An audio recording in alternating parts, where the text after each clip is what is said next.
한쪽엔 국내에서 품종 개발한 국산 장미를 재배하고 있다.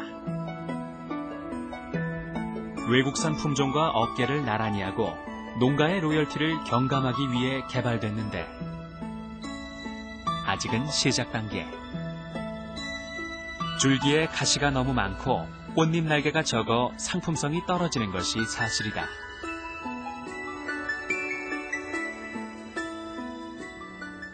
로열티 공급이 되면은 우리가 또 한 1년 동안은 우리 수입에서 한 3분의 1가량이 로열티로 지급이 돼서 나가버린 거니까 1년치에 그런 부분에 좀 우리 적자가 적자라고 하기보다는 좀 힘들죠. 국산 신품종 개발의 메카 국립원예특작과학원. 이거 갖고 있다가 이곳 연구원들의 손길이 더욱 분주해졌다. 1년 앞으로 닥친 품종보호제도 때문인데 종자전쟁의 태풍의 핵이라 불리는 품종보호제도란 무엇일까? 우리가 특허를 내면 특허권자에게 그 특허권 로열티를 주듯이 품종도 육성한 사람들에게 육성 권리를 줘서 로열티를 받을 수 있도록 보호하는 거죠. 국제식물신품종 보호동맹에 가입한 63개 회원국이 체결한 품종보호제도는 장미 등 일부 화해류에서 일부 시행되다가 2012년 전 품종으로 확대돼 전면 시행될 예정인데 등록된 품종이 적은 우리나라로선 로열티 전쟁의 위기 상황에 처한 셈이다.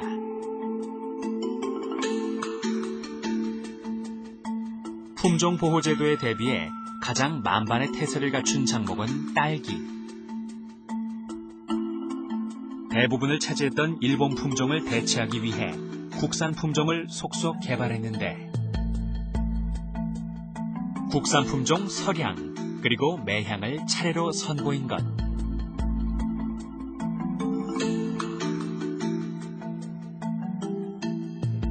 딸기에서 가장 중요한 것은 당도와 저장성이 중요한 경도.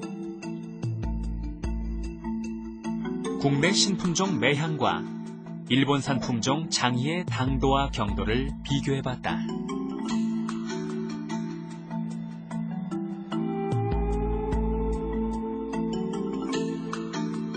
당도의 경우 일본산 장희와 당도가 비슷하며 경도에선 매향이 육질이 연한 편인 장희를 앞섰다. 그런 노력 덕분에 이제 국내 딸기 농가엔 국산 품종을 재배하는 곳이 늘었다. 국산 품종을 재배하면서 가장 좋은 점은 무엇일까? 로열티 주고 딸기 농사는 안 질라 그러지. 그러다 보니까 이제 이 국산 품종도 외국 못지않게 좋으니까네. 또 소비자층에서도 알아주고 하니까네. 국산 쪽으로 많이 돌아가지. 우리 지역 같은 경우는 거진 지금 장애가 한 100% 됐던데 지금은 올 같은 경우는 한 80%가 지금 서랑 쪽으로 국산 품종으로 돌아갔어요. 이 농가에서는 국산 신품종 딸기를 일본에 수출까지 하고 있다. 크리스마스 시즌을 맞아 아기자기한 것을 좋아하는 일본 시장에 선물용 포장을 해 수출하는 것.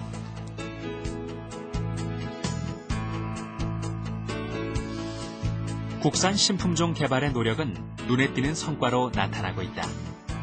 장미와 국화의 경우 국산 품종 비율 겨우 1%에서 4년 만에 10%를 웃돌게 됐고 딸기의 경우 무려 60%에 가까운 점유율로 수입 품종 비율을 훌쩍 뛰어넘게 된 것이다.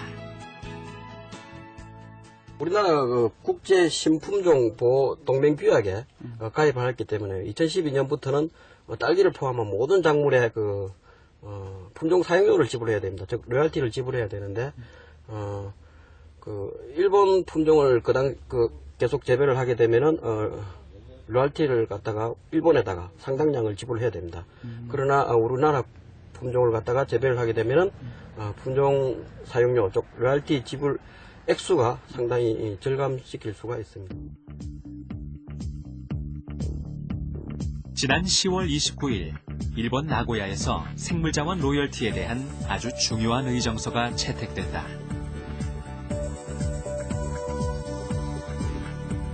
내년 2월부터 50개국의 서명을 받아 비준 후 전격 발효될 예정인 나고야 의정서. 유전자원의 이용으로부터 발생하는 이익까지 공평하게 분배하도록 하는 새로운 개념의 로열티 시장을 예고한 것으로 각 나라의 생물자원이 자원 무기화되면서 700조 원 규모의 그린골드 시장이 탄생하게 된다. 그렇다면 우리나라는 어떤 준비를 해야 할까? 우리 국가는 불행하게도 지금 외부로부터 그런 자원을 수입하는 국가입니다. 그러니까 이제 수입하는 국가이기 때문에 앞으로 그 절차와 이익 공유를 해야 되기 때문에 종전에 없었던 로열티 지급도 우리가 많이 해야 되고 많이 한다면요. 그럼 우리나라가 지금 아직도 발견하지 못한 생물 종들, 이 종들 안에는 외국에서부터 가져오지 않아도 되는 그런 유용한 생물 자원이 있을 수 있다는 얘기입니다. 그러니까 이 나고야 의정서 채택은 그만큼 우리 한반도에 있는 생물 자원을 빨리 우리가 발굴해서 그 발굴된 생물 자원이 어떤 유용성이 있는지를 우리가 정보를 빨리 가지고 있어야 됩니다. 지구상의 생물 자원은 총 3천만 종에 이르는 것으로 알려져 있다.